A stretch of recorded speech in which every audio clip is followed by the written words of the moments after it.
And we're live.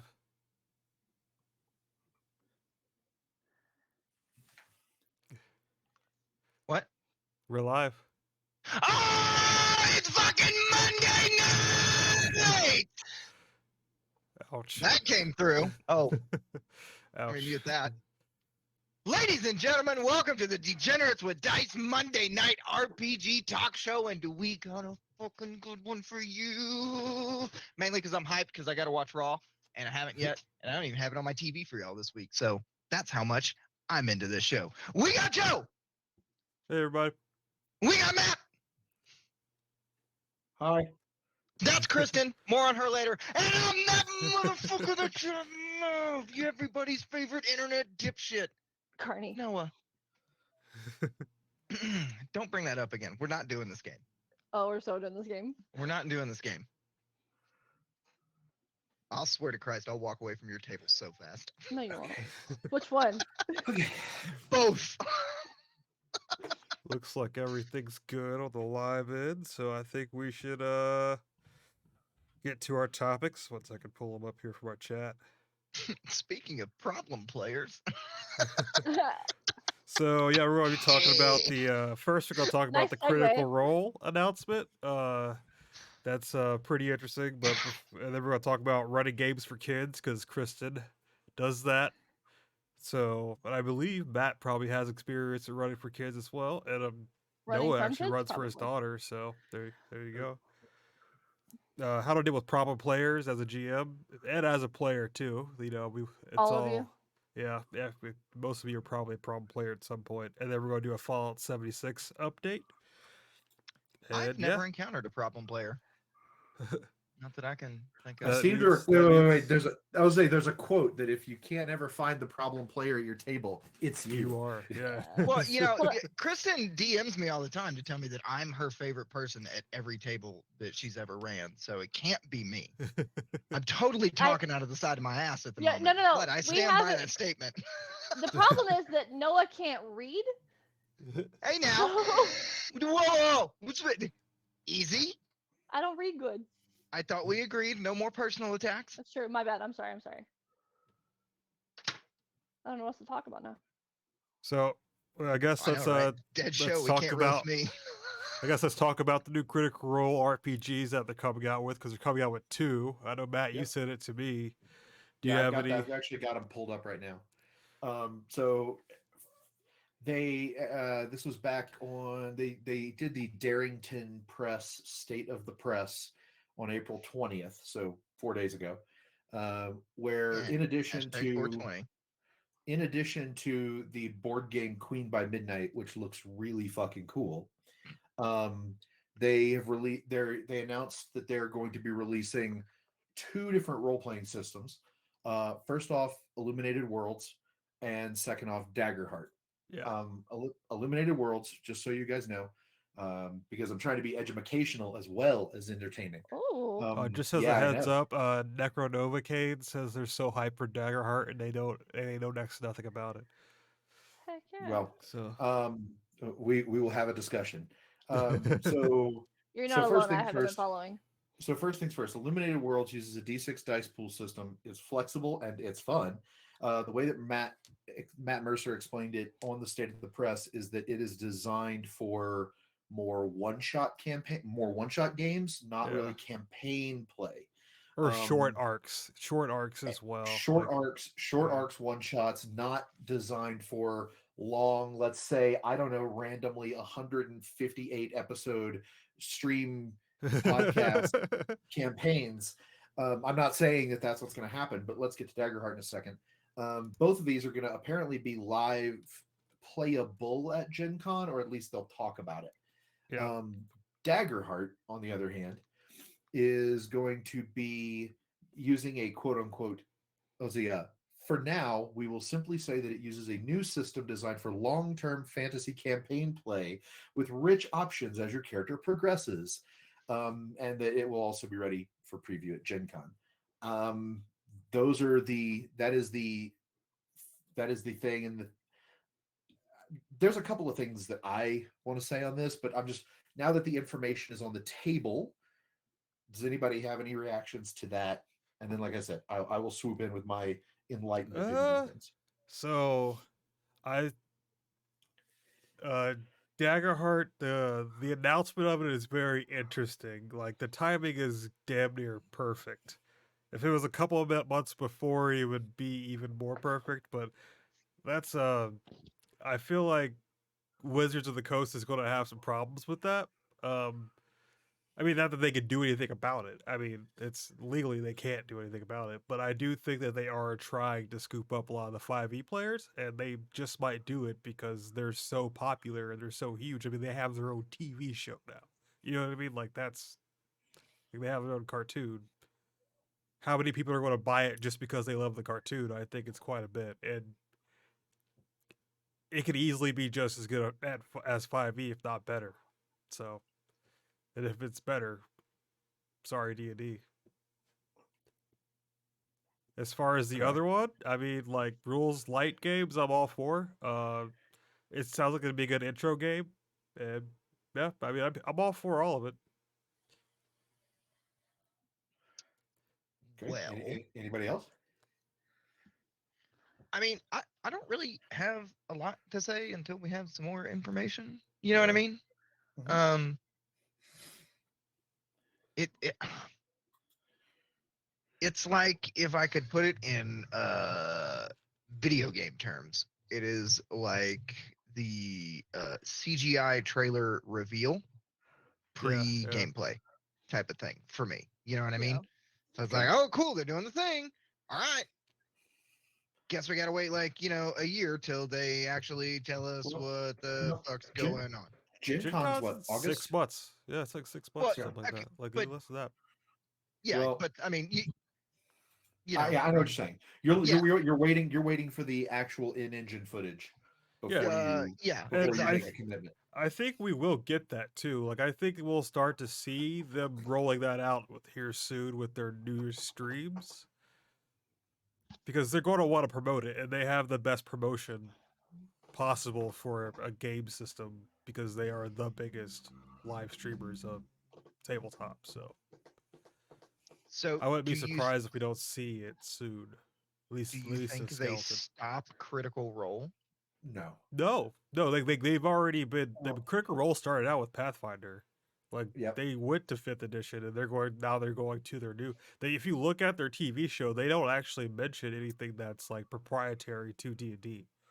Like the Beholder, they call it something else, but it's really a Beholder. And the But reason I'm why saying, they did that, doesn't Matt's production company have some kind of like WotC tie-in or some shit like that? they did, but they just signed a new contract, and we don't know what that contract Got was. it. Because the Okay. OGL 1.1, that was part of the issues. They refused to say anything about their contract.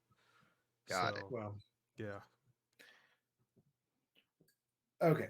But yeah, So so it was just that's my thoughts is until I actually, see right. playtest materials or Yeah. something of that nature. I mean, like, hey, you know me, I'm hyped for new systems. Let's fucking go. But at the same time, I can't like, I can't give an educated opinion on the thing until Yeah. I see the thing. Yeah. Oh,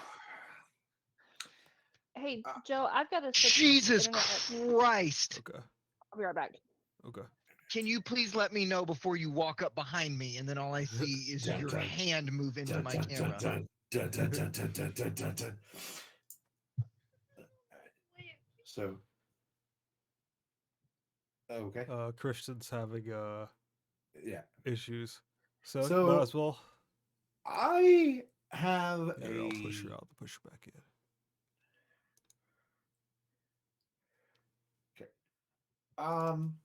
I have a much different position than both of those. And yeah, there's hyped, there's neutral, then there's Matt's position.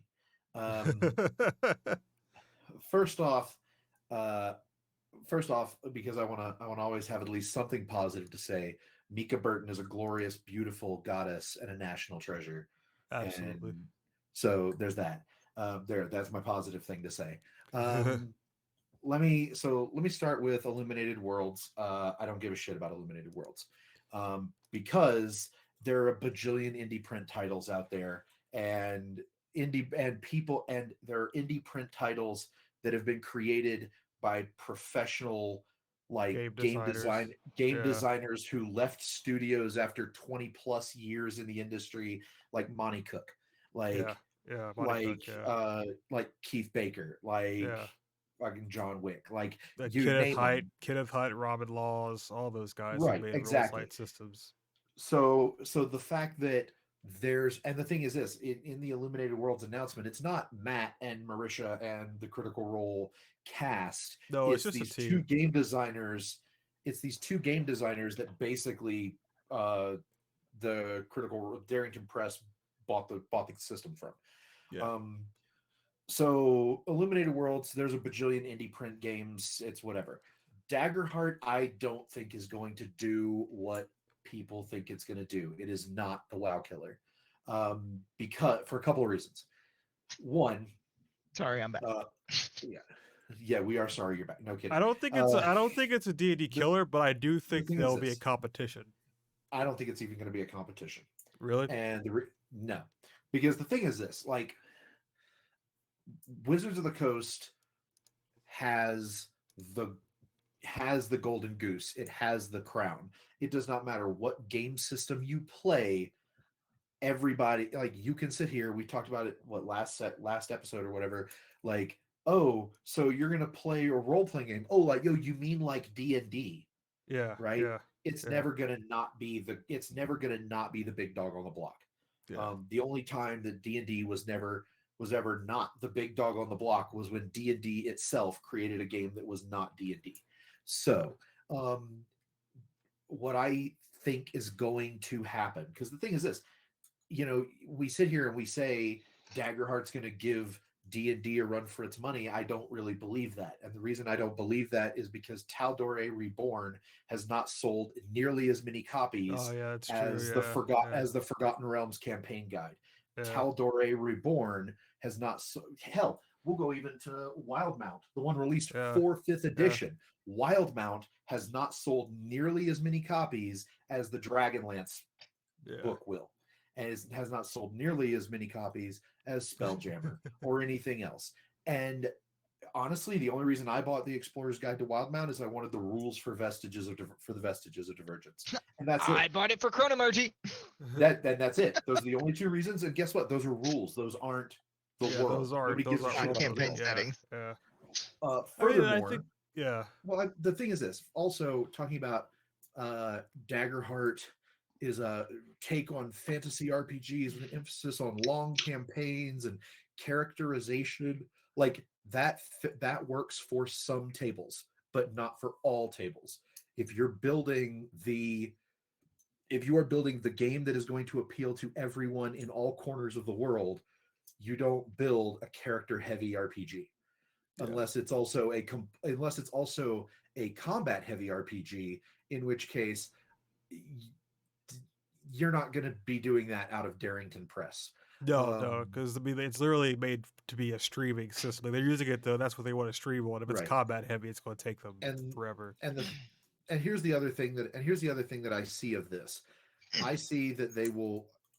If Daggerheart is going to be previewable at Gen Con, it will probably release next year, or maybe at the end of next year and the beginning of the year after, like 2025. So that will give campaign 3 the opportunity to wrap, and they're going to run campaign 4 using Daggerheart. Yeah. And I guarantee you that all of the D&D enthusiasts are going to fall off of Critical Role at that point. Now, who are they going to go to? Well, the answer should be my brother and me, like Adventure Zone. But they're going to scatter to the winds, because for all of Critical Role bringing people together, creating a system like this is going to be divisive. The same way that, like, when D&D went a different direction and Paizo kept 3rd edition, like the entire concept of the D20 movement, of the 3rd edition movement, was we don't care what car you're buying so long as the engine inside it belongs to us. Like, and we make a unified game system. and I think that I don't want to say that Critical Role is high on its own supply, but You I will don't get not high off your own supply. I will not I will not Any not experienced say person it. will tell you that. I will not say it. And Necro, as much as I am looking at your opinion of it will be a major competitor, I don't believe so, because there is no one at the Darrington Press or at Critical Role that I trust to have an actual competitive system to D&D. Paizo brought over half of the third edition staff. Yeah, that's Like true. they Yeah. they brought over a fully functional, fully realized game development company, Yeah. whereas Darrington Press is bringing over a bunch of gamers who know how to tell good stories, but they don't. I have yet to see a serious game designer name attached to Darrington Press or Critical Role. Yeah, So there's no Noah Kennedys in those credits. That's all I know. yeah. So, And the thing is this, I think that the name recognition will do wonders for it, because I mean, on the one hand, Critical Role left Geek and Sundry, and Geek and Sundry basically died. Yeah, Were they part of killed Geek Alpha, and they Sundry. left Alpha died. So but the thing is this is, this is Critical Role saying they're not going to do Dungeons and Dragons anymore. Well, Dungeons and Dragons isn't going to die. Like, Yeah. in fact, Dungeons and Dragons isn't going to be the people that lose players. Like, they did it themselves. It's not going to be somebody else doing it to them. Yeah, and they've done that before, but yeah. Like, I know that's I know it's an unpopular opinion, because Matt and the Critical Role and the Critters are like really like popular, but the thing of the matter is this: they are wading into completely unfamiliar territory. Yeah. And while they understand, like, here's the deal. Yeah, Matt was a contributing author on Explorer's Guide to Wildmount. He and Aida and all the other GMs and the back staff did that. But Chris Perkins wrote the rule. But like, not Chris Perkins. Can't remember his name. Jeremy Crawford wrote the rules. Chris Perkins helped with background. Matt designed a game world. He's Ed Greenwood. Great world, but he's not the game designer. And I've yet to see a decent a name game designer attached to Darrington Press. So if their audience I'm not falls going off, to buy it, but that's I know where they're going. They're probably going to be going to the Dungeon Daddy stream. Not a BDSM podcast. Dungeons I and love Daddies. that show. No, so my buddy and I are kicking around the idea of opening up a tabletop and card shop here in town. Are you? And we're putting together a business plan at the moment for the loan. But I do believe that we have settled on the name Dungeon Daddies.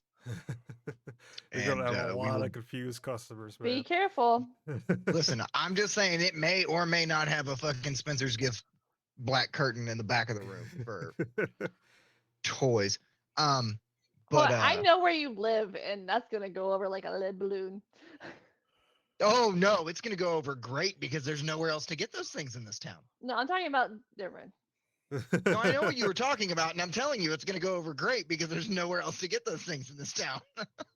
Fair, it's fair. We live in a college town. Come on. But Yeah, honestly, it's sort of like that. Like for me, it's just like so out of my comfort zone that I probably wouldn't buy, just because I'm not a medieval fantasy guy, so it doesn't really matter to me. You know what I mean? Like I don't care about medieval fantasy all that much. Mhm. So, well, how about this? I'll buy them and I'll run them. Deal? And I will watch you run them. Yeah, I'll watch you run them because it's just not what I'm interested in. No? Okay. All right. Well, fine then. Be that way. Like, the only I'll reason blindly support you. the only reason that I even own That's why this is a Dungeons and dangerous Dragons? friendship. Yeah. The only reason I even own Dungeons and Dragons is because I'm literally paid to run it. Yeah, That's yeah, the only reason, full stop. Like, there are a bajillion other systems that I would rather run and that I do run, and some of them I even run for free. yeah. But D&D is literally the only game on my list that I will not run for free. Matt, Yeah. are you gonna play my D&D campaign? Nope, because I won't spend money on it. What does that have to do with you playing in the campaign? I'm not even going to support it for free. This fucking Time guy. is Yeah, money. I mean, like, I just don't. I look. Yeah, It changes your like. I have plenty of other things I'd rather be doing with my time Yeah, than yeah. I'll play. than play D&D. Necro says I'll put me play. head coach, so you got a Oh, player. yeah, that's There you go. Nova. You'll love Nova. He's great. Yeah, I mean, You better I play just- in the damn yeah. campaign. You're the one. I'm You're fucking writing it built for me. I think I there got is too 48 that like fucking pages of campaign backstory going on over here in the background. Kristen's like, well, I guess I'll play. Nobody would, I- and she I will mean, not. like, let I you. guess there's No. also the whole like Grognard aspect of it is whereas like I've been playing D&D for a lot longer than you guys, so I just don't care about it anymore. Because like once you get all these other games under your belt, you're just like, okay, this is an okay game, but like it's just not a high priority for me. Like medieval fantasy isn't a priority for me when cyberpunk games exist. Like I'm sorry, but I'd rather play Shadowrun. I'd rather Hold on. play Star Matt- Trek. I'd rather play Star Matt, Trek. Mhm. I need Matt to plug his ears real quick or mute his headphones because I don't want him to come at me till I get my shotgun in my hand. And Kristen, this isn't a personal shot at you by any means, but I kind of prefer Always a personal playing shot. D&D more than I do 7th Sea. Well, you're wrong. Yeah, I know. Hot You take. can have your Hot opinion. take. It's wrong, but it's Hot fine. take. I know. Fine. I know. I said it, but He's not wrong. He's just system-wise, in a I'm not very. I'm not saying the game necessarily is better. I don't know. You are entitled to your wrong opinions. Listen, I mean, some that's of us just- like to be bad sometimes, and it's hard to be bad in 7th Sea without being punished for it. Like running around with a bunch of Hold on. paladins all the time. If you can convince me that it's not a villainous act, I will let you have it. Heroes do Yes, not and waterboard, but they do kill hole. So, like, I get it. Listen, sometimes I just want to do bad shit. Oh, dear. That's Well, what then Fallout play Four- it. Then you play a different game. Yeah, You like play Like Shadowrun. Fallout. You play What Shadowrun. did Tyler, the creator, say? We out here doing bad shit, son. Yeah, just play not- Shadowrun if you want to do bad shit. That's not what bad. that game That's is for. real bad. Play Cyberpunk if you want to do bad shit. Well, the thing is this: there are rules in. I mean, you can. Here's the deal: you can do bad things in 7th Sea. You just gain corruption. Villainy. Yeah, Yeah, you gain, villainy. you gain villainy, and after 10 villainy, you're fucked. No, you you can roll for become it. you become a villain. But there's even in not Crescent Empire, Lands of Golden Fire. There's actually a rule for vile dice, which are basically dark side points. But like they permanently stick with you, and they can screw your character up because you're actively being a villain. You know. Yeah. Matt, I'm gonna Um, need a PDF, please. I put you in the That's Google if Drive. she- It's in there. That's if Kristen allows vile dice in her system. Pretty please. This is not the place to talk about that. We'll talk about this later. I'm just Yeah, kidding. I I mean- know. Go to your Yeah, room. so I mean, like you should. Part of like anything that's good is that you want to expose yourself to as much stuff as possible so that you can No, I see didn't. what you like. Whoa, What you I don't did that like. one time. Not I got in a not lot that of way. trouble. Not in that way. You know what I mean? Like you have to. You never know what you're gonna really like until you play the game. So for me, it's just like you gotta at least read a bunch of different games because like 5th edition was just always very low on my list because I looked at the book and I looked at all the other games that I play and I was like, this one isn't that great. But I have a lot of friends who have only played 5th edition and they're just like, this is fine. It's like, well, there's always something better. And every And I time I think run that's- something different, they're like, wow, this is way better than 5th edition. It's like, yeah, most Right. games are better than 5th edition. And I think that's the problem. I think this is the problem that Critical Role is going to have. Critical Role is going to have the problem of each of their campaigns takes like a year or two to run, right? Yeah. So they have been hooking people on 5th edition, making them buy products, making them subscribe to D&D Beyond, because who's our sponsor tonight? D&D Beyond, DBR, right? Yeah. Right? They've Yeah. been doing that for 4 years. That's Yeah. a lie, Matt. They don't make you buy anything. And here's the thing. Critical Role has been hooking these people on D&D Beyond and the Dungeons and Dragons brand for 4 years. They tied their wagon to Dungeons and Dragons. And so if they pull away from Dungeons and Dragons, Don't pull out. well, Never. we will see how good their pullout game is. But literally, Campaign 4 will be their pullout game. Yeah, it Because will. they'll Yeah, probably yeah. move to Daggerheart, and thus, yeah. But the problem is this: depending on how they can extract the critter community from 4 years of Dungeons and Dragons indoctrination and 4 years of inculcation, I guess, or whatever the word is, inculcation. Caucasians? No, No. making them a cult. Yeah. Like that's going to determine whether or not people give Daggerheart any amount of credibility or bandwidth at all. Yeah. Hold on, I have a question. Yes. Do you think that when Critical Role was formed and this all started, that this was their end game? No, No. not at all. Because here's the No. deal: Critical Role literally started as a birthday party where Liam O'Brien was like, "I want you to run a role-playing game for me, Matt." So Matt put together a Pathfinder campaign, and that's where Campaign 1 started. Got it. And Matt has even said previously that like if the gravy train suddenly ends, because here's the deal: no streamer understands why they make money. Like Yeah. it just suddenly fucking happened, and Yeah. nobody is questioning the miracle. They're just taking the money, and then when it ends, it's going to end. Yeah. And Matt has already said that their end game for Critical Role is when everything dries up, they're just going to go back to being a home campaign, and that's going to be that. But they're also creating nonprofits. They're creating, and I'm not saying Critical Role is a bad thing. It's a net positive for the gaming community. But that being said, they've spent the last 4 years indoctrinating people into D&D, and I think that the OGL nonsense from a couple of months ago helped speed up their decision-making process. Yeah. But the thing is Okay. this: from when they went from the OGL announcement to suddenly there's this role-playing game, that's too soon to have started developing a role-playing game. Yeah, They've been they've working been on this developing before. for a while. Yeah, They because we have got to to have remember been in that development on this it has to be released by Christmas. So, like Right.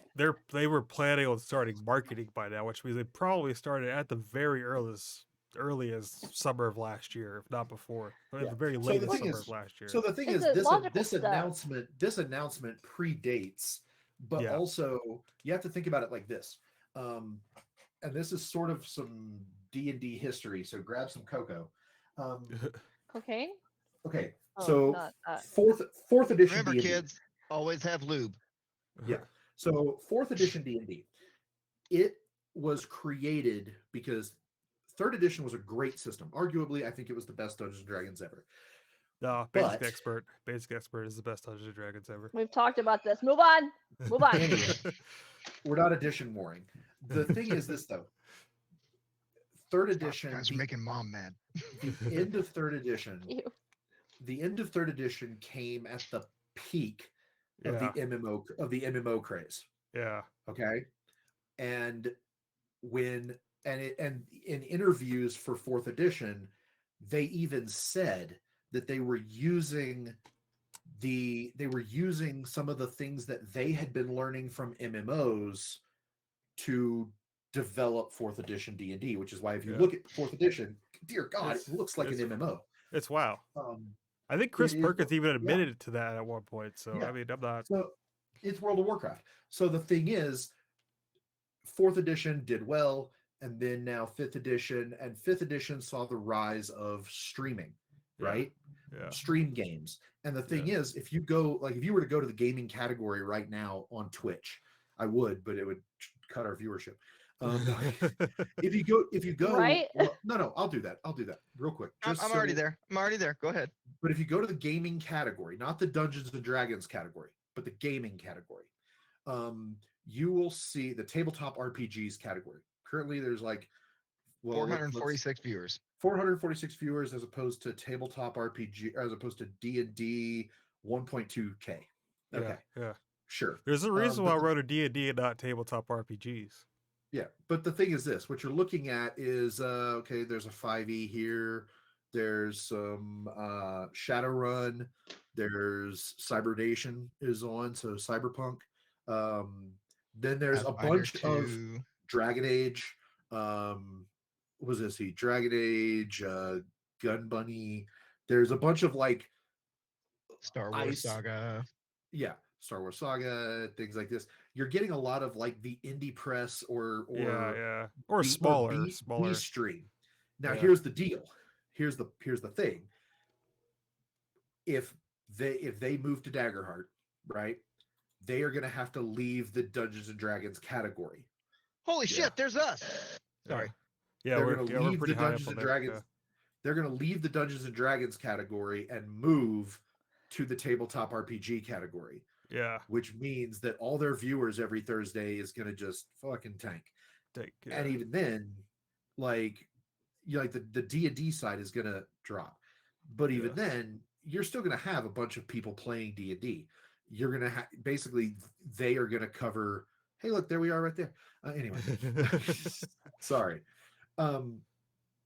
But that's my thing is you're gonna like they would have to be, I don't know, this game would have to be really good and designed for streaming, exclusively for streaming, to make it easier. But even then, No, because they don't. How I mean, does they that- can't have the how does that marketing. not make it? How does I that mean- not make it a rules light system? You know, And also, like, I mean, like, they also they essentially built the D&D category, so they'd have to rebuild Right. the tabletop RPG category. I'll admit that they Right. built the D&D category, so Right. it's like, I mean, they're in the top 0.05% to the point where they don't even use their metrics for anything because they know that it's so Right, 'cause highly it's- skewed in their it's- favor.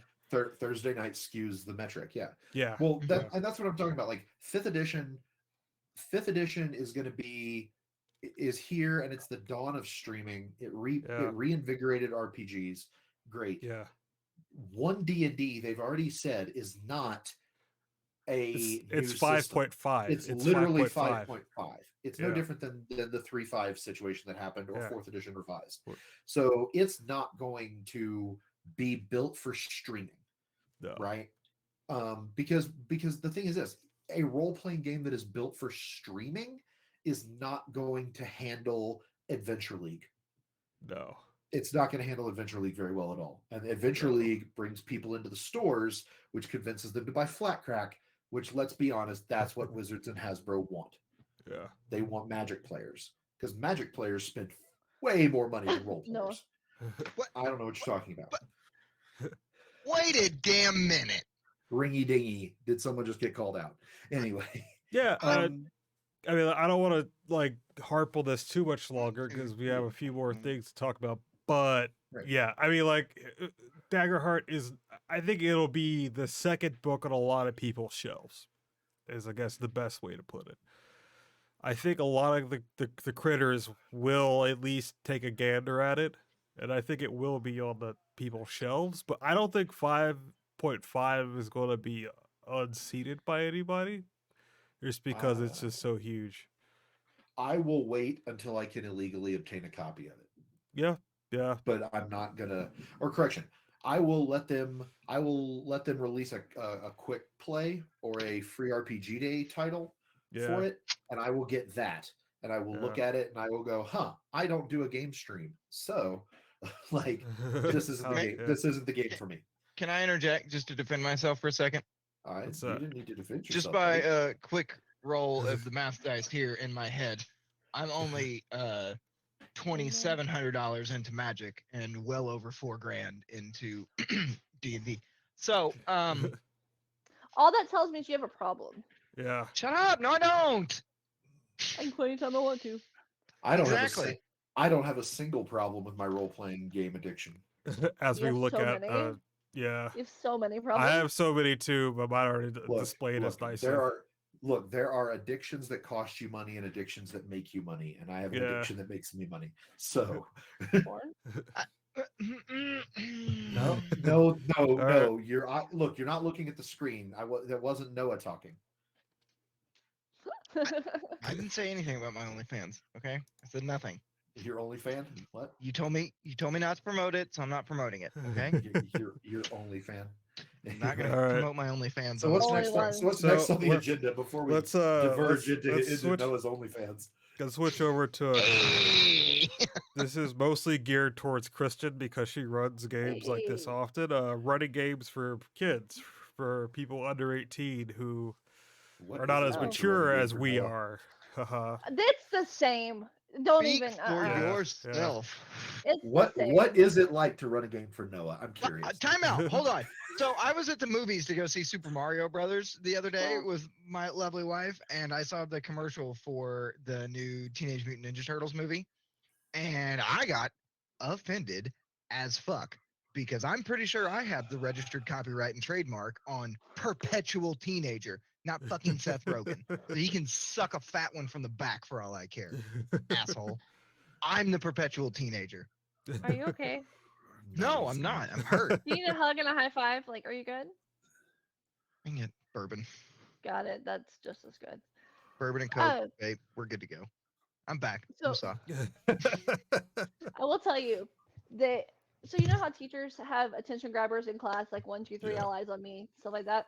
My attention grabber on my table at school is, I say "Hear ye," and they all say "All hail the Queen." So, Speaking of indoctrinating people, if I was gonna indoctrinate someone, I'd make them wash their hands. I mean, let's be real. okay. But what specifically do we want to I'm talk back. about running game for kids? I don't know. Any advice you have for it? Any cool stories? It's really not any different than the running for you guys. It's all chaos all the time, but I think that's pretty Okay. much me imbibing the chaos into the table. But I do keep a running list of things. I've been running tables at my school for 3 years, and I've been keeping a list of things that just random shit my players have said. And I was looking at it the other day actually, and one of them was, "That was your first mistake. You gave the pacifist a bomb." I don't remember the context of it, but it was amazing. And another one was, I asked him if he had magic or sorcery. I was like, "Do you have sorcery?" And he's like, "I'm large." I was like, that doesn't count.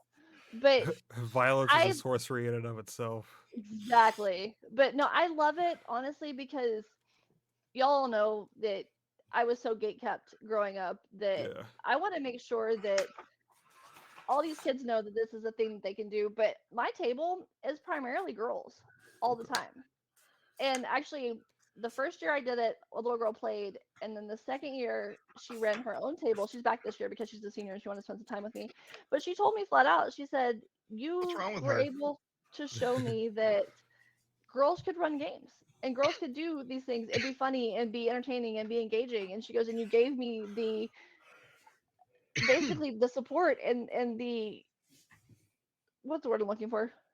Encouragement, inspiration. That the inspiration to do it myself, and the fact that I want, and that made me feel really nice. So maybe I'm just doing it to live vicariously through these kids, but it is really a lot of fun. And whenever it clicks, it's amazing. Like whenever they finally get, "Oh, I can do this," or "My character does this," and it's also, this is gonna sound dumb, but it kind of gives me a barometer about what's going on in their lives at school or even at home, because I can see the way that they play and Yeah. not only develop these connections with these kids to become a mentor and a safe place for them, but I can see how they play from time to time. And if something like I'll pull a couple aside and be like, "Hey, do you want to like talk about something?" And I'm able to kind of help them out that way. But it's really, as cheesy as it sounds, super fulfilling to do it. And I know, Noah, you run for your daughter, right? Yeah, my daughter plays in my campaign. She is the youngest in the group by a margin of, we're gonna say, 20 years. In fact, she's the only child at my table, thank God. But she's mine, so she's used to hearing all the vile things that come out of me and my friends' mouths. But I would have to say that my approach has kind of been if they're at your table, don't, how do I put this without sounding like a complete moron? Don't Oh, nothing. like don't make them swim in the kiddie pool. No. You know what I mean? I mean, like, obviously, if I was running a game at, a school or, for my daughter and all of her friends, there's obviously some things that I would not do. Yeah. Straight up, full stop. But, like, this is a table of nothing but her, adopted aunts and uncles, and me and my wife. So it's kind of like no holds barred, cage match style D&D. But, like, I kind of appreciate that a little bit more because, she'll come to me with a question, randomly, like, hey, so I was thinking for my character, blank, what do you think? And I'm like, I would have never come up with that. So absolutely, yes, let's do that. Well, do you think like mom might get mad if my character says this? I'm like, I mean, I'm going to let you use the excuse that, I know we've talked about it. Don't just be because, that's what my character would say. But, Mhm. she's 12, so I don't think she's going to say anything too fucking profound. Right. Yeah. Yeah. Right. Well, not profound, but Profane. anything. Profane. Yeah, that's the Yeah. one I was looking for. Sorry. We got The you. Don't worry. tism kicked in. Yeah, tism kicked in. But, and like now, like, my birthday's coming up in exactly a month, right? And for my birthday, she and I are going to sit behind the screen together. Oh, that Um, sounds so Nice. fun. and we're going to run her one shot that she's built. Oh, I love that. I And love that so much. she's going to run the game. I'm going to play her NPCs. Because that was the one thing she was like, well, you have to sit behind the screen with me because I don't know what I'm doing. I was like, hey, heads up, Dad has no fucking clue what he's doing, None of us but do. y'all have a blast. She's like, well, can you just sit next to me? I was like, yeah, that's fine. We can do that. So we're gonna co-DM her Under the Sea Sirens and Mermaids campaign, Awesome. and it's I going love to that. have full-blown Noah Kennedy style audio production and visual effects behind it. Probably some sick ass vape smoke tricks from behind the screen with strobe light effects from the iPhone, that type of dumb shit. But, I I know there's a lot of people that are like, hey, yeah, I play D&D with my kids, and that's like cool, and I'm not taking anything away from that. But also, like, how many people get to actually like run a game with their kid? Right. So Yeah. Well, and I that's run for my kid sometimes too. And then one day I walked by his room and he was sitting there with his friend and he was running a game for his friend. I was like, hell yeah, that's how you do it right there. and like honestly, I'm really hoping that she adores it, right? And has kind of the same situation that I fell into where I played in a campaign for a year and a half and thought that, oh man, I know my friends got me into this so that I would run campaigns for them. But I don't want to do that because this is so much fun. And then after my first session, after my like hour and a half long nap that I took afterwards, I woke up and I was like, I might not ever roll dice in front of a screen again because it's so much Yeah. more fun, playing behind the screen and Yeah, it is. It's way letting, more fun. Oh yeah. because I mean, like, behind the screen, as we all know, there's a far greater amount of creativity that comes Yeah. from behind the screen than does off of a character sheet. Oh, Yeah, and yeah. as, You know as what a person with I mean? a person with ADHD, I kind of need to be behind a screen most of the time because, What's like, ADHD? I Yeah. don't understand. yeah, because like my brain is in like It's 50 different diet places. autism.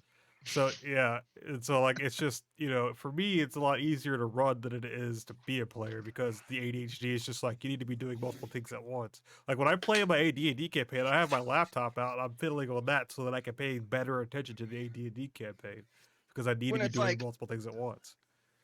so like, me and Matt both play at both of Kristen's tables, and then Joe, Yeah. you played at her Fallout table, Yeah. and I can't tell you, bro, like the GM in me is absolutely losing my mind when I'm not speaking in character. Yeah. Yeah. Because I'm sitting there, my brain is absolutely like full stop. I'm gonna admit it here. I am halfway running my own campaign the entire time. Because that's just my GM brain going, okay, Matt's doing this, Joe's doing this, Jen's doing this, Maddie's doing this. Okay, where can we go from here? What are we about to do? Blah blah blah. You know, and like, not that I'm like, you know, upset or one way or the other about what happens in the campaign, but because I have that knowledge and experience of creating the world and creating the toys and giving people the toy box and saying go fucking crazy, like that's what I'm doing. That and it's Yeah. like, and I think that was it last time we played Fallout and I had to be reminded that hey, you're up. Yes. Because I was like staring off at my fucking Jolly Roger flag over here on the wall going, well, that could be cool. And then just how he did this, and then because Matt's doing this, and then Joseph, and then I'm like, oh shit, it's my turn. What were we doing? I think that to touch on this, and then I'm going to go back to the original point of gaming, of running games for kids. I Don't think touch on that kids.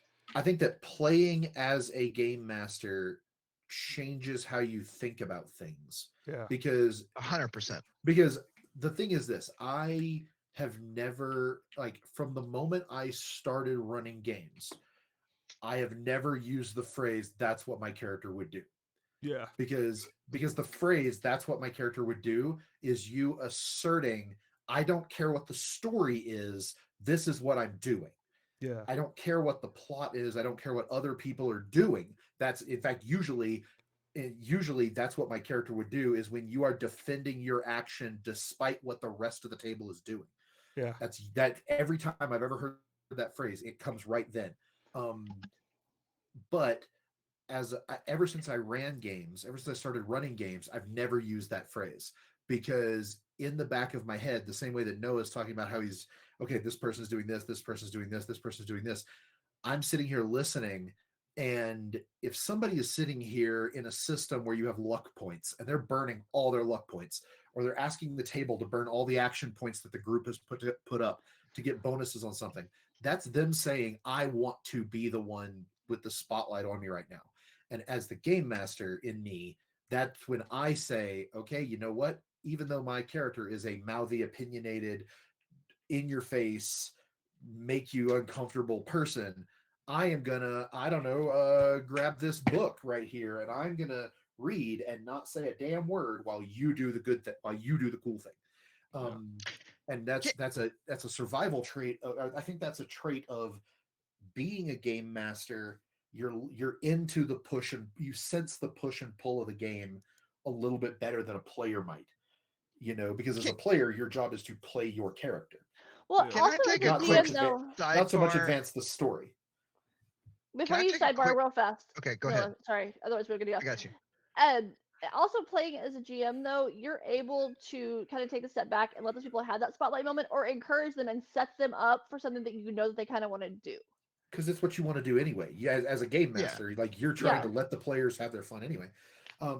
Real quick, going back to the running games for kids Hold on. thing. Noah, did Noah What? need to Oh, sidebar? did you need- Or was that- Well, so because you said encouraging people to spend or not spend hero luck points, whatever. Yeah. Well, Right. I'm saying if they're already doing it, or they're trying to do it, Yeah. then that's them communicating that It's gonna swell up, baby. that they want it. They want to do this. You Yeah. know. I'll be in there in a minute. Go take the ice out of the machine and put it in that thing. Okay, sorry about that. That's fine. Anyway, I'm just saying it's not so much letting them do it, because as a player, I can't let them do it or not do it, but I see that they're trying to burn luck or burn action points or burn whatever, and that's, to me, that signals that they're trying to take point in this story.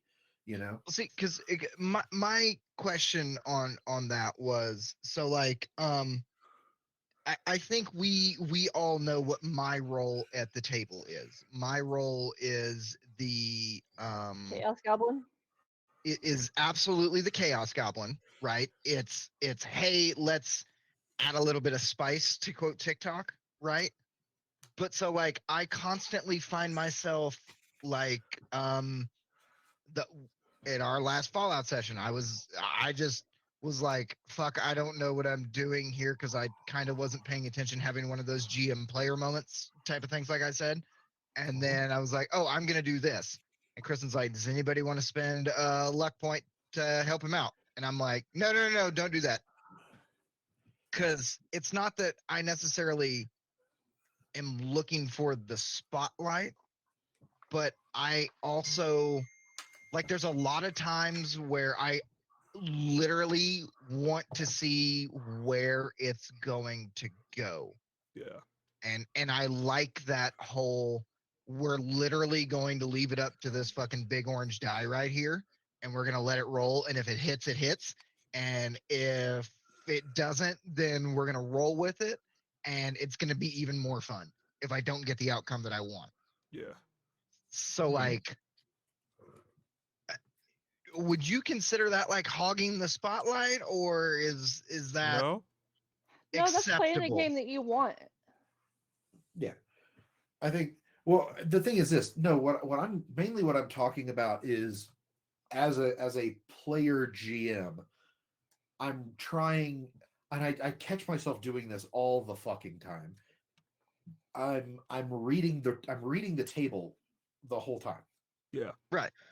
And if I can tell that this is supposed to be since your character's name's Saturday, I'm just going to go with it like this. So if I can tell that this is supposed to be a Saturday scene, then I'm not going to be as insistent on it being my turn.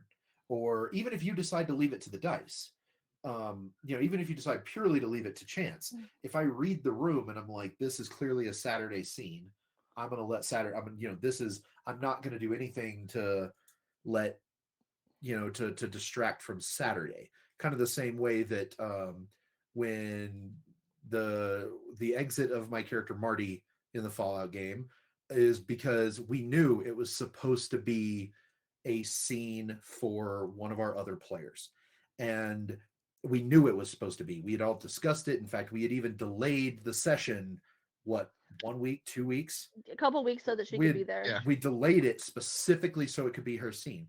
The problem is in the overarching narrative of the game, Marty had perfect reason to go ham, to go big, and to not only go big, go loud and obnoxious and be really angry. He had full justification for it. Mhm. But I realized that if I did that, it was going to distract from Maddie's scene, from Sam's scene. So when the time came, I decided that I was going to do something to extract Marty from that equation. And which is why I turned, in the game, my ghoul kind of went feral and he took a swing at people. And then it was Joe, in fact, who was like, I'm going to Sparta kick him out a window.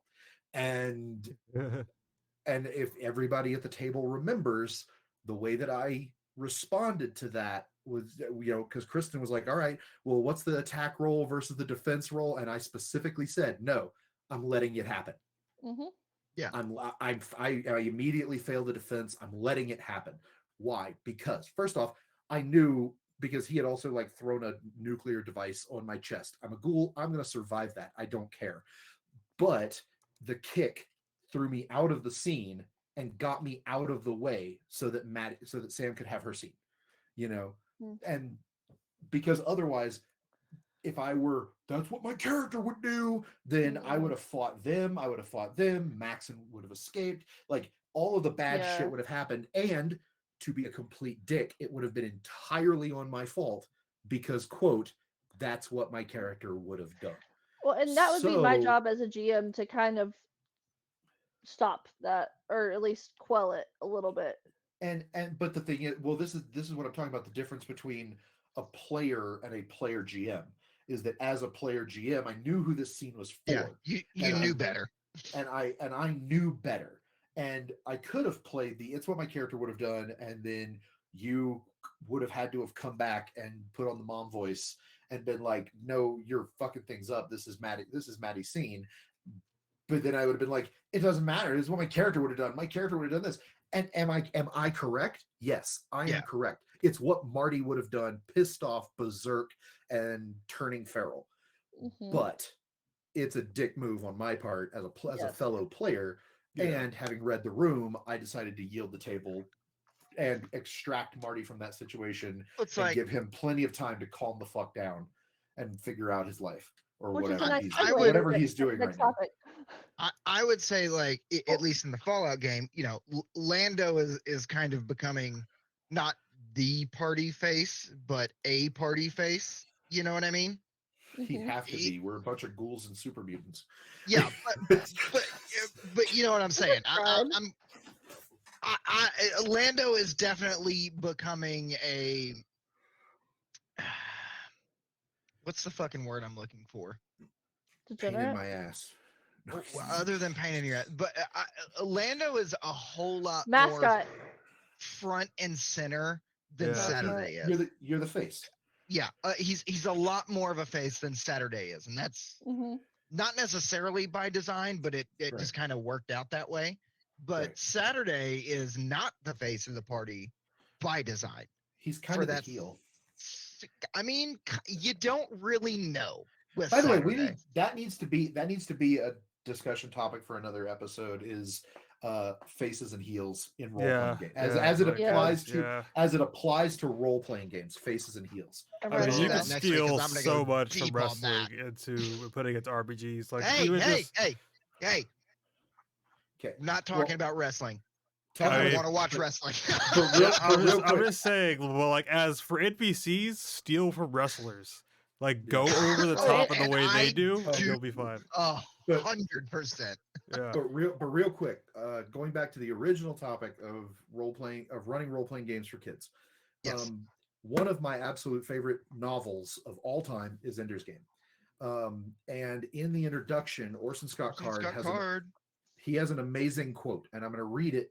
I'm going to read the quote. See, I can read, Kristen. It's only like 3 sentences, but to me it sums up how I have approached running games for children, running games for teenagers and preteens. And Kristen can back me up because one of her first exposures to gaming was I was running a role-playing game for her kids. Yes. This is the quote from Orson Scott Card. Because never in my entire childhood did I feel like a child. I felt like a person all along, the same person that I am today. I never felt that I spoke childishly. I never felt that my emotions and desires were somehow less real than adult emotions and desires. And I think, now don't get me wrong, children don't have the vocabulary, both verbal and emotional, to deal with complex situations yet, but they know good and bad. They know right and wrong. They know cool and not cool. They know how they would feel. They also know how they think adults should Act. they feel like they know how adults want them to act. So if you get them into a group and you get them to start hanging out with each other, and they will forget you're there. They'll remember you're there long enough when you tell them that there's an ogre and he's swinging a club and everything else. But the thing is this, an ogre swinging a club, the kids know what to do with that. And so to sit here and be like, oh, well, it's a wiffle bat and he knocks you unconscious. No, you specifically say this creature looks like it wants to kill you.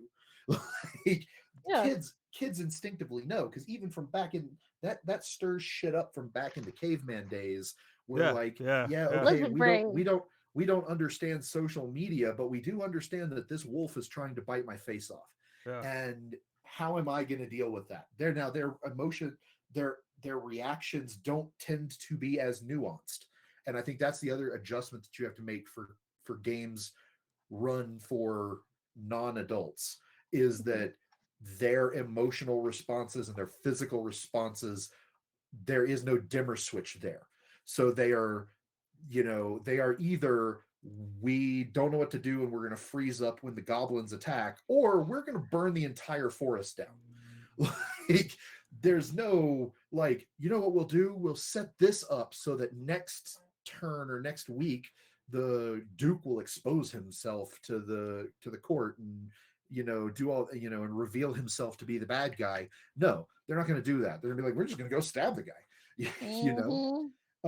The emotions tend to be more polar, but their opinions and their thoughts are just as valid. And if you diminish that, or you treat those as somehow less valid, you're going to have kids not interested in what you're doing. Oh yeah. They're not going to keep playing. Well, and to real quick, the reason that Matt and I kind of know each other is because I had a child that was struggling a lot at home, and his world at home was very chaotic and out of control. It was completely out of control, and he was very, very, very angry. And the only, like, I couldn't figure out what to do to help him. I couldn't do anything. And the only thing I could think was, why don't we figure out if we can give him a world that he can completely control? So I messaged Matt and I'm like, yo, can you run D&D for the kids? And he's like, absolutely. And it helped so much. Like, it was a complete difference. And I think that that's another thing, I've said it before, is that gaming can help you. It's therapy. It really is. As a GM, you're a free therapist. But anyway, that's just a sidebar, that I think that gaming is great for kids, and I think that it can help them figure all kinds of shit out. Free therapy. Free therapy, no. Wait, I could be I getting need paid for this? therapy. All right. I need to be getting paid. We should probably transition over to the next I am topic. cheaper than a board certified therapist. What's the next topic, Joe? It kind of goes hand in hand with what we were talking about earlier a little bit. It's how to deal with problem players. What's a problem player? You. Looks like we're having What? a few issues again with the Twitch server. I'll have to find a new one next time. What are you talking about? It was I'm not working for a problem while. player. It was working for a while. Oh yeah, it was doing good. Must be great. Okay, so Alright, what problem? Define problem player. Just in general, like somebody who's not meshing correctly with the group. Well, but that is, so, like, is that Problem player to me is it's a very open definition. Yeah, it just depends Because- on what's like if they're causing problems for your campaign in any way. Because it might be But- that it's just not the right game for them. That'd be But- that but it they're- also- I mean, but the operative question here is it because they are because they are the wrong fit rules lawyery wise, or because they're the wrong fit character wise? Like, I think Or- that's a big initial hurdle. You know what I'm saying? Like the So, character like, doesn't fit with the campaign? Is that what you're talking about? Or they don't fit with Yeah, their character? well, They can't play their it- character well? What are you asking? Well, My- so session 0 should keep the characters from fitting good well with the campaign, because I think that's on the GM to communicate that 100%. beforehand. But I'm thinking more like, okay, I'll just give an example. Like, we had one guy who was a player who didn't like it when the spotlight was on him, like we were talking about earlier. He hated it when the spotlight wasn't on him. And it got to the point where the campaign was just about his character, and he was still complaining because the story wasn't going the way that he wanted it to go in a game He that needs to uses a run its own game. randomized dice system. Yeah, and so like eventually we just killed the entire campaign and made a new one just to get the fuck away from him without him crying. So so it, it's I like, don't think that's the best way to handle it. But in that situation, we never talked to him ever again. So I don't feel Well, I think it, bad. if it's better for the table as a whole, I don't really think this is a bad situation. But like, Yeah. my definition of a problem player would be a player who causes the rest of the table distress in any kind of way. Yeah. Now, that could be somebody who wants to, and this is purely made up example, right? But like that could be somebody who's a fan of assaulting NPCs in ways that Yeah. aren't considered murder hoboing. If Yeah. we're all picking up what I'm Yeah. putting down, Yeah. okay, Yeah. That's a good way to that put could it. be Yeah. a problem player. Another way that a problem player could present itself is if, okay, you have a table of 6 and plus the GM, and 5 of them are extremely outgoing. This is the highlight of their week. They're in it. They role play. They they live by the roll of the dice. And then you've got one guy off in the corner who's just like, okay, +1 to attack. Do they believe in that's do they believe in the heart of the 4 cards? damage. Yeah, it exactly. It's like if you would have, let's say, oh my God, Kristen's gonna have nightmares. If you had a table of 5 me's, right? That would actually be really fun. And then one person Those at are that table, words. your last person would be somebody the complete opposite, who's just soft-spoken, not really present, it never pays really much attention to anything else that's going on, and literally, if it's not on the character sheet, it doesn't matter type of situation. I would define that as a problem player for the rest of my table because it brings the table down. Well, I mean, Not that they're a bad player, but they Yeah. just don't mix with the table. You know what I'm saying? well, that would Right. stress me out as a GM because I would want to make sure that they're getting their playtime in, like, and they're having a good time. I know everybody else is, but I want to make sure that they're engaged. Like that would stress me out as a GM, but I don't know if I would consider it a problem player. I think it would be like a personality clash. Yeah. What? Okay, Yeah. Jen just hit exactly what I was saying for 10 minutes in 2 words. Poor chemistry. Yes. And sometimes sometimes they can't help it. You know what I mean? Like they could just not be getting the social cues, but maybe they're getting what they want out of it. Maybe all they want to do is kill a goblin, and they're totally okay watching their friends act. Well, that needs and- to be a conversation they have above the table. Yeah, On a, Yeah. and like I said, I'm not saying that person who doesn't mesh with the other 4 or 5 is a bad player by any means. Yeah. Tabletop is you play it how you want to, and as long as you're not a complete and total overt ass and want to run around raping NPCs, I don't care how you want to play the game, right? If that's how you want to play the game, then that's how you want to play the game. But at the same time, if you're going to take away from the rest of the table's experience, yeah, then and just a drain. that's kind of where I have the, hey, I'm glad that you're having or that you're getting what you think you want out of this particular thing, but maybe you would fit better in, like, okay, so like maybe you're running just to bring it to D&D, because that's what I can go fairly deep on D&D. Maybe we're running a silly, whimsical Wild Beyond the Witchlight campaign, right? And we're running through the Fey Carnival, and everybody's happy-go-lucky, and blah blah blah blah. And you just have this, Matt, plug your ears. You're the one fucking paladin in a party full of rogue bards, right? Like you're not having a fucking good time. You're not. Well, maybe we need to put you in a more serious campaign.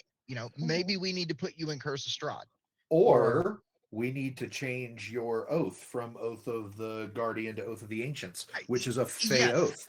So Yes, and that could be a thing, but I'm from my experience, and I've only had what I would consider one problem player, and that's how I dealt with it. I was like, hey, look, it's not that I don't enjoy you being here, but at the same time, like when it's your turn to roll the dice,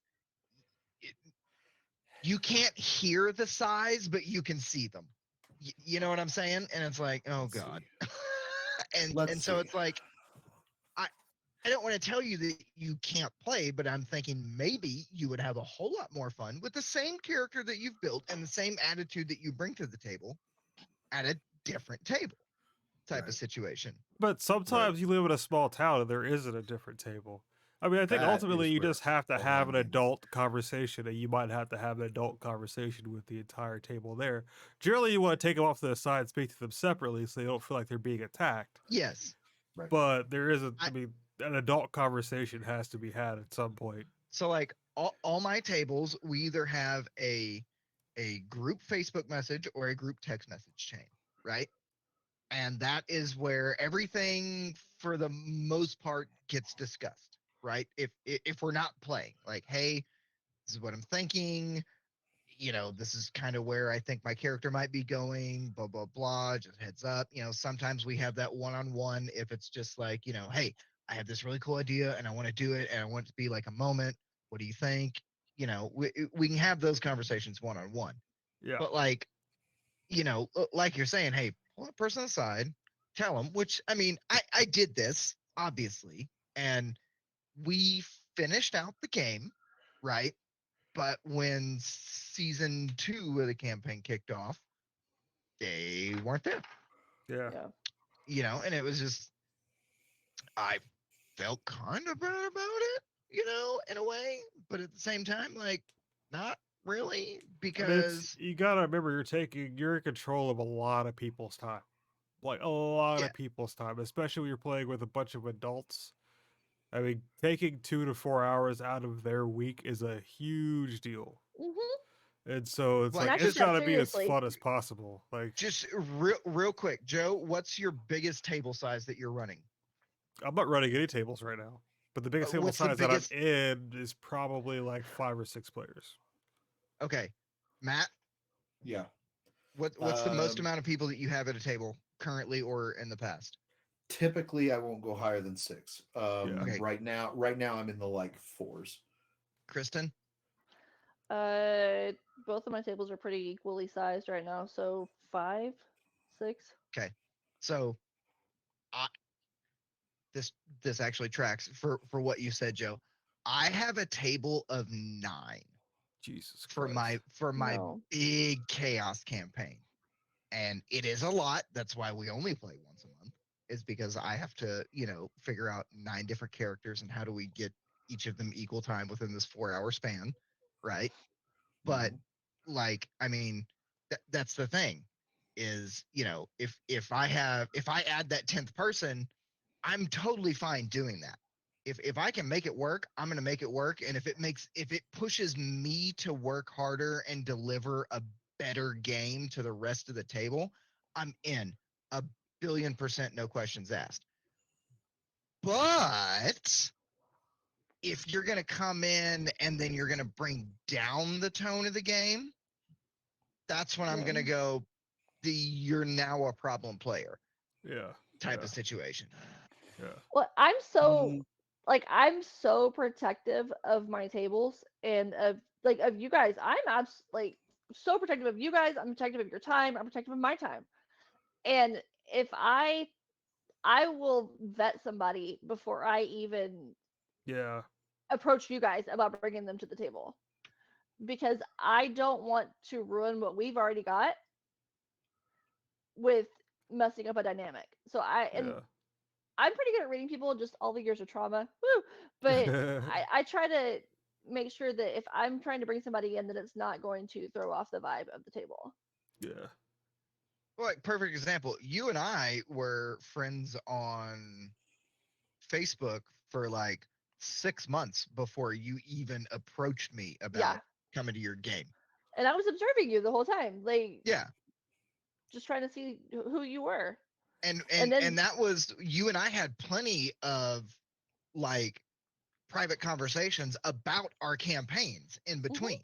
And it was Yeah. like, I'm not inviting you to my game, you're not inviting me to your game. And I think at first it was like, oh, this is, to me at least, it was, oh, this is a person who I don't have necessarily the like hardcore deep personal relationship that I do with a lot of my other friends.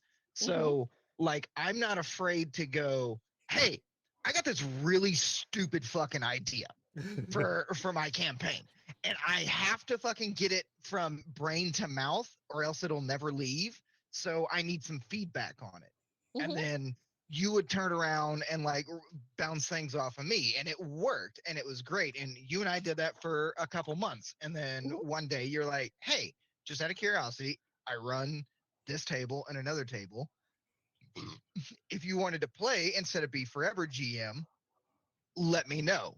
You're Right. welcome. And I was like, holy shit, I didn't really ever think that I'd actually roll dice as a character ever again. But you know, and what did I tell you? I said, well, why don't I come in and make a guest appearance and we'll see what happens. Well, and then even before you did that, we had conversations of, hey, this is the vibe of my table. Yeah. Before you even logged in. Well, like the Fallout game, it took me what? I think you told me about the Fallout game on a Sunday. We play on Wednesdays. Tuesday, I gave you my character sheet. And then I was like, cool. So we played next week. And you're like, well, it's actually a week after. Next week is my 7th C game. And I skipped 2 sessions of 7C because I didn't. Number one, I had no clue what the system was. I really didn't know what Fallout was, but I was just like, fuck it, we'll roll the dice and see what happens. Modiphius doesn't even know what Fallout is, but yeah. Yeah, but like, but with 7th C, it was, you know, going back to what I said earlier, it was like, hey, you kind of got to be a good guy. You can't really be fucking evil just to be evil, right? And here's the vibe of the table and what they're currently doing. And I was like, I'm gonna need some time to process this because if I'm gonna do it, I don't want to. Number one, I don't want to come in and immediately steal the spotlight from the rest of the table. This is a group of people. They've been together for over a year. They have a vibe. I'm not just gonna go, boom, bitches, Noah's here and it's my fucking table. I don't do that. Well, then even after you did something, like you would text me like, was that okay? Like, did I overstep for a while just to feel how I GM and how I run? And like I said, you and I spent a week and a half talking about my character's introduction into the game. And that's when I was like, okay, so I have something. What do you think? This is how I think it could play out. If it plays out this way, then I'll call an audible and kind of move my character in another direction. But I mean, luckily it worked out, and everybody at the table took the bait as the wrong word. Yeah, took the bait as the wrong word. But like the table picked it up and kind of embraced it and went, "Oh, I got you. Here we go. We fuck with this, you know." And so that was how Saturday was born, you know. And so, I mean, see, that's how I think if you approach a table with that mentality, you're never going to be the problem player because you are playing as a team. Yeah.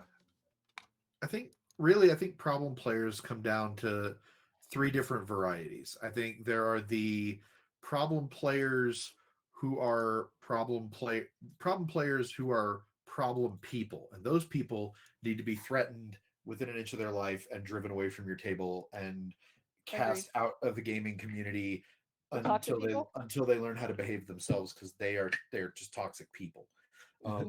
Then I think there are people who create the odd man out, knowing they created the odd man out, or they are the rules heavy player in a group full of rules light people. And I think that is partially a matter of session 0 solves that, set the expectation early, and also remind people periodically, like, hey, just remember, guys, this is a rules light game. We're not going too heavy in. We don't have a lot of time every session, so we're just trying to make sure we hit the right marks. And then there are the people who become problematic, like they weren't originally, but then they become problem players as the game progresses, because it is revealed. It kind of goes back to the second one, where it's revealed that the kind of game that they were thinking they wanted isn't the game that's being played. Yeah. Right. And at that point, the game either has to shift or the player has to realize that they're not going to get the game they wanted, and then they have to make the decision to move on or not. And Um, usually it's the Right. player has to make that decision. Like the game, if the game works for everybody else, then tough Yeah. Yeah. shit. Honestly, Well, and going into it, and I've told all you guys that these are the things that I won't allow on my table. My table is a safe space. I don't allow yeah, bigotry. I don't allow like it don't even if it's the player's character, don't touch them without consent. yeah, And then if we're doing something that's over the top, like when on my 7C table there was a whole kidnapping forced scene. But before it even started, before we even when I saw where it was gonna go, I asked the guy, I was like, "Are you gonna commit to the bit? If you like in front of the whole table, I'm like, is this what you want to do? If not, like, full stop, we're done." yeah, don't play this. No, don't tinker. Like you're going all the way, you go all the way. Well, it's like Yeah. once again to the 7C table. Like when the I cannot believe I have to say this fucking phrase out loud. Go When the ahead, sex say it. Go when ahead. the orgy of sex horses happened, right? Oh my god. As you said, I Boys and girls, this is committed my table. I committed to the bit. You did. 100%. I am not the one that started the bit, As a but I was counterpoint, like, you know what? I'm here for it.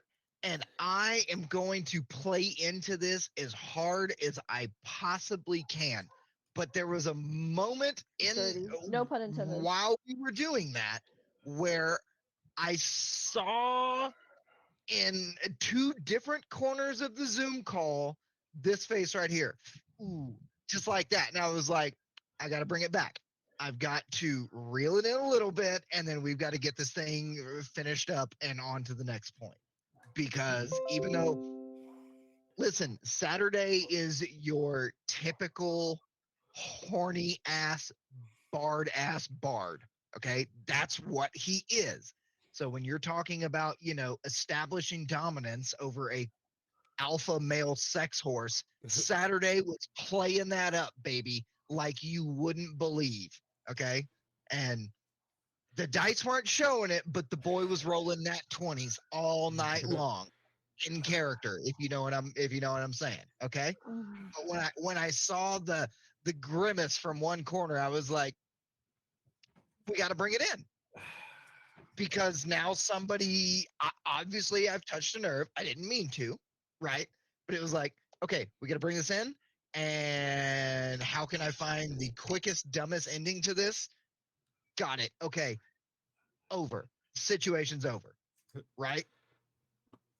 And I think that's kind of like, as a player, that's how you have to approach it because even if you think that, the entire table's cool with it, which, like I said, at the beginning, everybody was rolling with it. We're all having a hilarious time. It's all fun and jokes. And then you say one word in the, put the comma in the wrong spot in the sentence. And then all of a sudden you're like, somebody's upset. That's on me. Own it and fix it. Caliber did run away. But the thing is that that's one of the reasons I love, like, in the majority of both of my tables are GMs. Like, Yeah. I am the GM's GM apparently. But that's what I love about playing with you guys is because y'all can read the room just like I can yeah. from a different standpoint and say, okay, this, and then y'all can creatively figure out a way to kind of end scene. right? But anyway, So we move on to our last topic, which is Fallout 76. What's that? What's that? It's weird. Oh, wait. The Are we talking about Fallout 76? the Yeah. second that's the hold No, on. 76. it is the second best Fallout game in existence. What's the first best Fallout game in existence? Wasteland 3. Sorry, I was doing The a thing. absolute best Fallout game is not a Fallout game. What? But that's and fine we can- because apparently the best Star It's an Trek Elder movie of all Scrolls time game. was Galaxy Quest. So It's not What? true. Matthew is the one that got me into Fallout actually because I was with him when he was beta testing the Fallout tabletop, and I was like, "What's Fallout?" And he's like, "It's a video game." I was like, "Really? No shit!" And I started playing 4, and I was like, "Oh, I love this very very much." And then once I realized that I Then could she went and figure out played a a raider. yeah, you know what, Brotherhood of Steel, you be quiet. Uh, and then I started playing 76, and honestly, the people that I've met on there and the friendships and bonds that I have found there have been amazing. Like I feel like the player base of 76 is unlike any other game. Mm. Am I wrong in feeling that, Brother to Steel?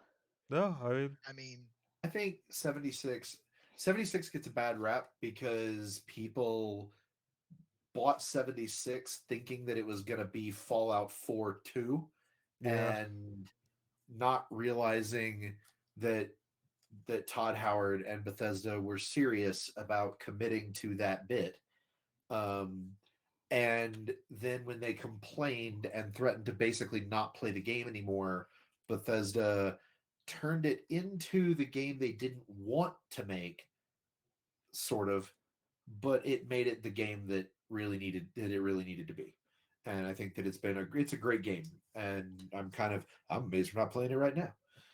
Hey. okay, so I have some thoughts on 76. I'm not an anti 76 person. Obviously, I play with Kristen and Casey, every other weekend. Right. But like, Wait a second. Y'all play every wait. Never mind. Go ahead. well, whatever. If I'm awake Oh, and the RPG. my wife wants Got to, it. yeah, my wife wants to sleep in, and they're online. I'm like, all right, headset on. But like, so I kind of liken the marketing of Fallout 76 almost to the marketing of Cyberpunk 2077, as in And it's one of the best games of all time. You're right. Yeah, okay, it well, hold on, really hold on, was. hold on, hold on, hold on, hold on, hold on. I'm gonna touch on some things here. All I'm gonna You better say talk is, faster. I am not I saying didn't either have one any of those problems. games. I didn't have any problems with Okay, 2077. I don't know what y'all's builds were, but you need to do better. just Okay, let good, me. bad. There's a point here. I promise. I, Fallout 76, in my view and opinion, and once again, these are my views and opinions, and Cyberpunk have a very big marketing problem at reveal and launch. I would consider. I can see that. Yeah.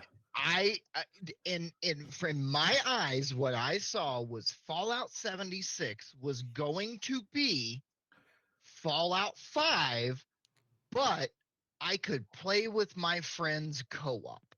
Okay? Mhm. That is what I expected.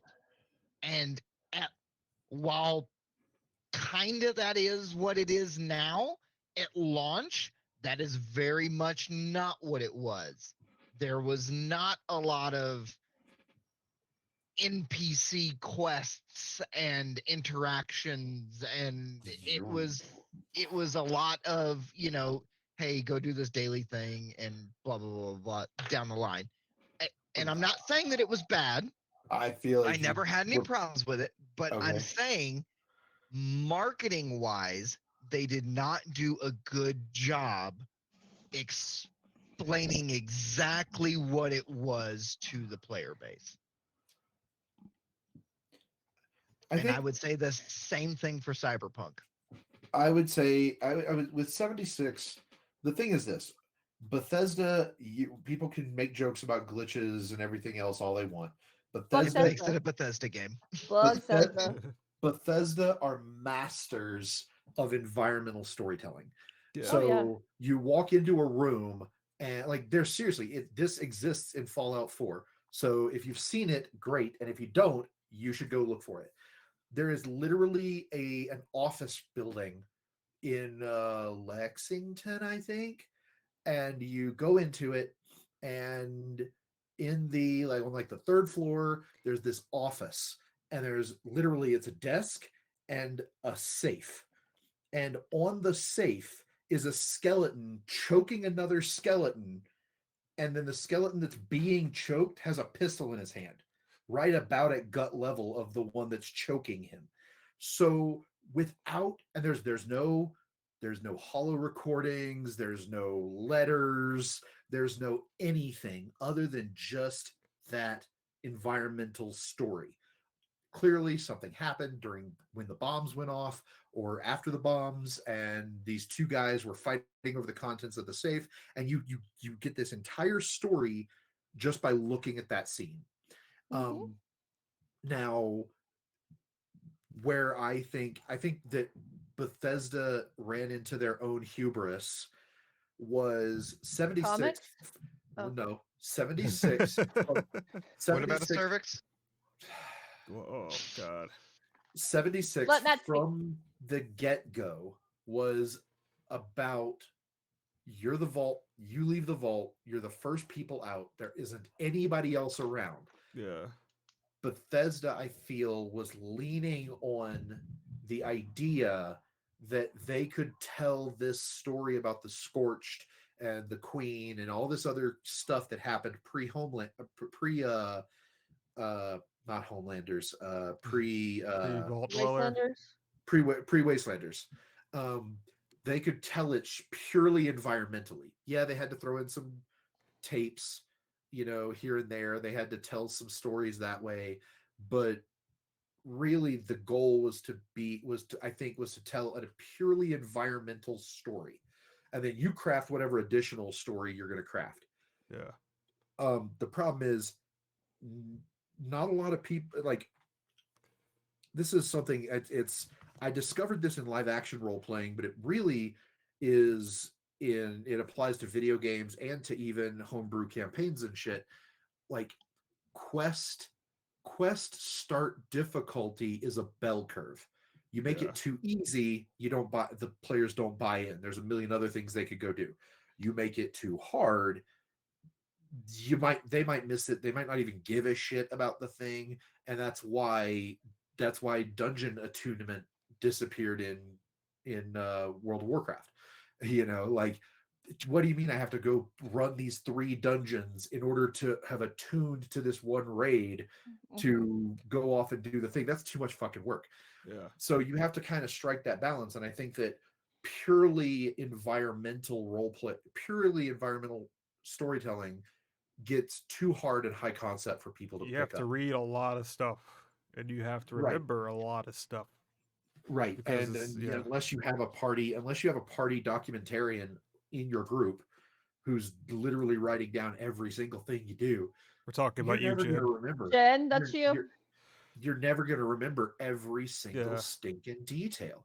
Yeah. Unless you have a Jen or you have a Marisha Ray. Because, oh my God, if you really want, you can go look at you can go to YouTube and look up Marisha Ray conspiracy theory, as she literally has 5 journals in front of her from campaign 2 as Beauregard, and she's literally okay, well, back here we did this and we learned this, and here we learned this and this, and here we learned this and this, and all of that means this, and she puts together this huge fucking conspiracy theory off it. Unless you have somebody like that, purely environmental storytelling or purely internal monologue storytelling that a player has to somehow suss out, it's too complicated. People Yeah. lose interest, and I think that's Yeah. why with Wastelanders they're like, okay, fine, NPCs are coming back into Appalachia now. Now there's all these quest givers. The quests were already there. There are literally thousands of hours worth of gameplay pre-Wastelanders, but people didn't see it because it was on the hard side of the bell curve, and they weren't Yeah. going to go looking for it. I went And- looking for it. For it. Yeah. Yeah, me too. But Well, at the same time, with a Fallout game, right? My expectation of a Fallout or an Elder Scrolls is, wake up in the wagon and, you're finally awake and blah, blah, blah. Here's where the story's going. I need you to go from this point to this point. Between those 2 points, I'm going to give you 150 other fucking things to do. Okay? I also and- think go ahead. And my problem, at least at launch, and like I said, they have, it's completely different game than when it was at launch. But my problem at launch was, it was more about, and once again, through my eyes, it was more about A to B and not about the 150 other things in between A and B. You see what think- I'm saying? Yeah, but even larger than that, I'm sitting here thinking back to every Elder Scrolls and every Fallout that Bethesda has had their hands on. I'm not talking about the pre-Bethesda stuff. The Um, interplay goodness. Oh yeah, the interplay goodness. But the thing is this: Fallout 2, the goat, son. Bethesda with every game asks a question, and it's even in the Fallout role playing game book in the Game Master section. Every Fallout game, every Bethesda game changes the world by the end of the story.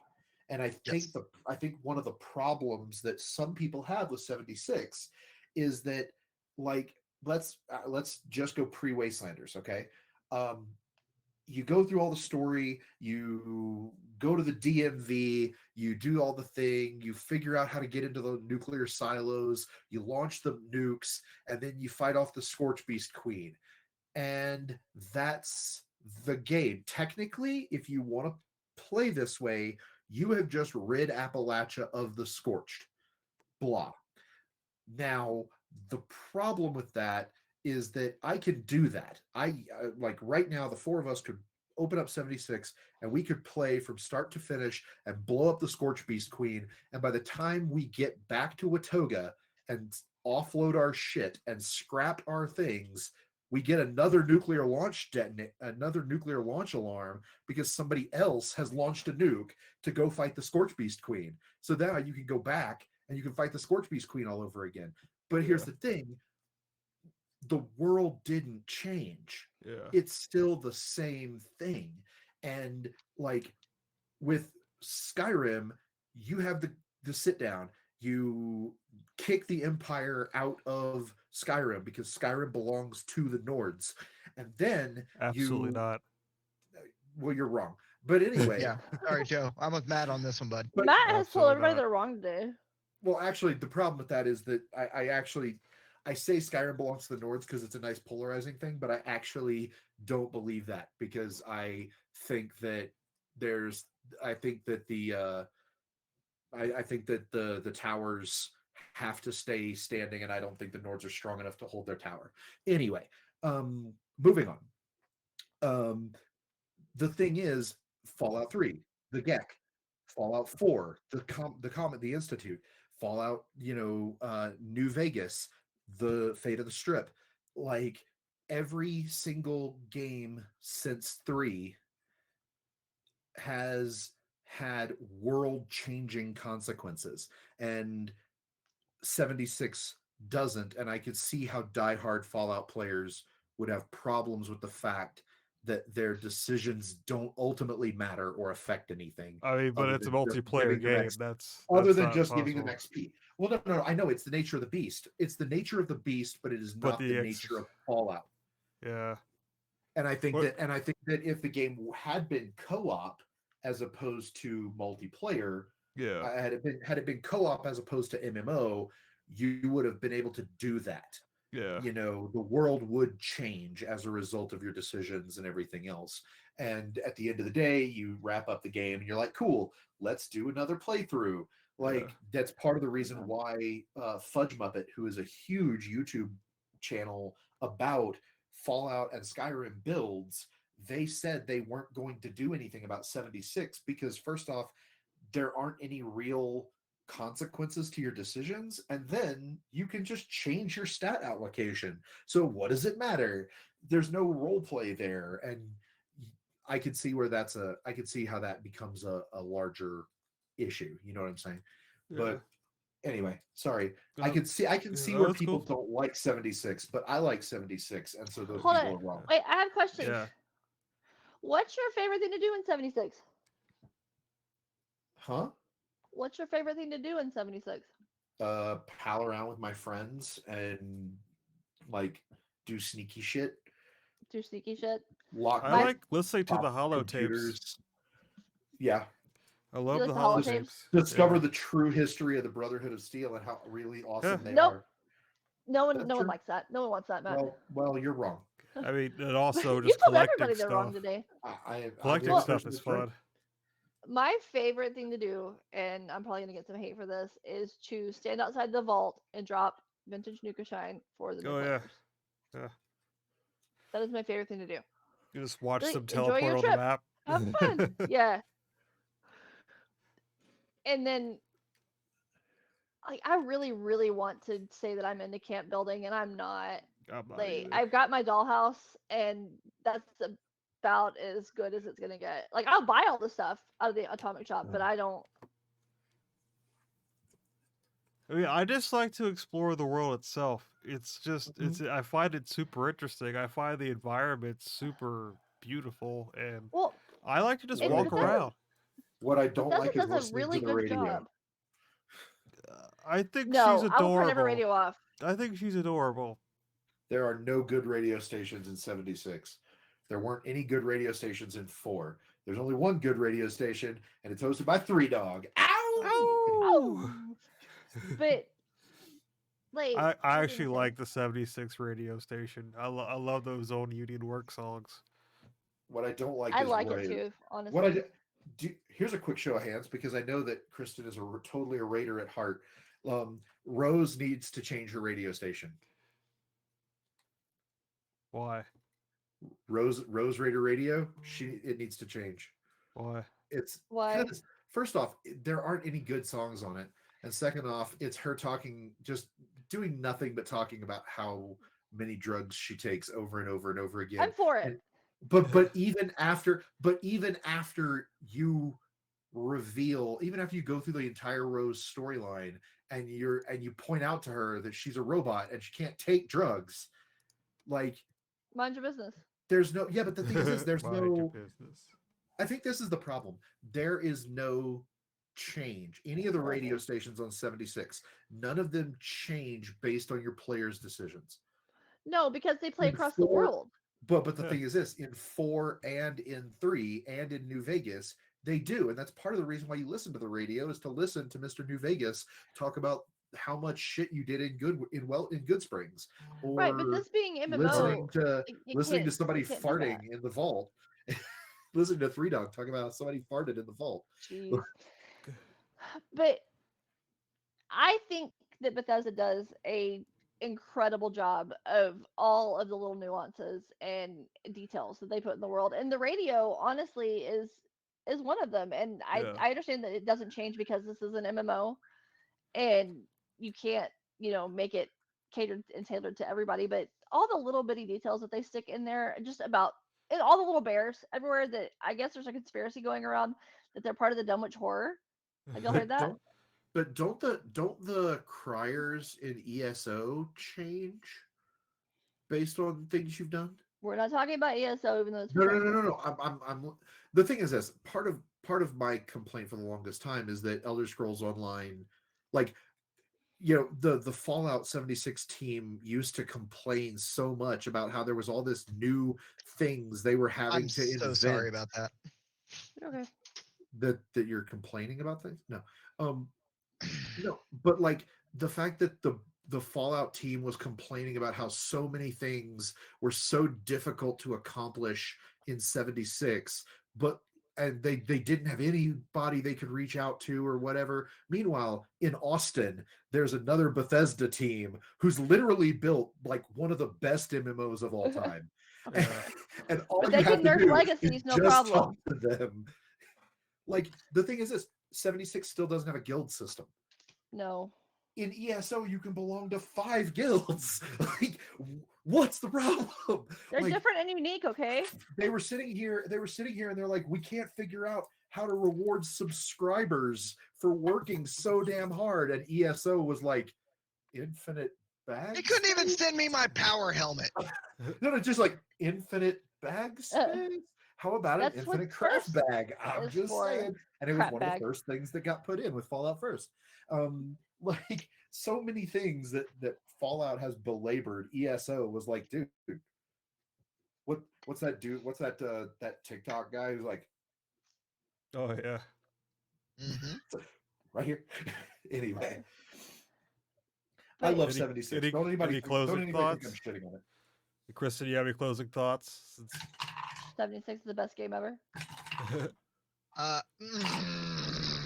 Says somebody who has never played Wasteland 3. Sure. Any other would closing thoughts for you say- guys before we head out? I would just like to point out that I'm going to do my absolute damnedest to be here week after next, but Jedi Survivor comes out on Friday, and I may or may not be completely enthralled with that. And then on May 12th, The Legend of Zelda Tears of the Kingdom Yeah. comes out. Yeah. So I will completely be unavailable until I finish the main story for that. Because Oh. hashtag fucking Master Sword bitches. By the way, Jessica Lyons, Nice. Wicked Real quick, Clover I won't, tattoo down in Dublin. But I won't be I here for just 2 weeks. thank God. I mean, I oh my know. God, that's so sad. Try better. Like practice in the mirror and then get back to me, please. Oh, did you think I was supposed to be serious? Don't tell him to practice in the mirror. He'll That's do what it. my OnlyFans is for. Oh, Jesus. All right. Well, on that note, Noah, if you want to send us off. Ladies and gentlemen, this is Monday Night RPG Talk Show on Degenerates with Dice. I know it's Monday night. I'm trying to go watch wrestling, but no, it's not this. It's this. Skip Ready does so good. Anyway, this has been the Monday Night RPG Talk Show on Degenerates with Dice, where you will catch us again next Monday night at 8 Eastern, right? 7 Yeah. Central. Yes. 8 Eastern, 7 Central. Eastern, I got the yeah. right time the first time. Look at that. My tism worked for once. Let's fucking go. A broken clock strikes And- twice a day. Shut up. That's been Kristen and Matt Hello. and Joe. How's it And going? See you guys. Everybody's favorite internet fucking dipshit, me. And we are signing off, and we will talk to y'all again next week. And we're going to dive into some shit because I might hijack Joe's topic list and not even tell him about it. So shh, don't tell him. He'll never find out. I promise. Ladies and gentlemen, right. It's been a pleasure as always. See you next Good week. night. Bye.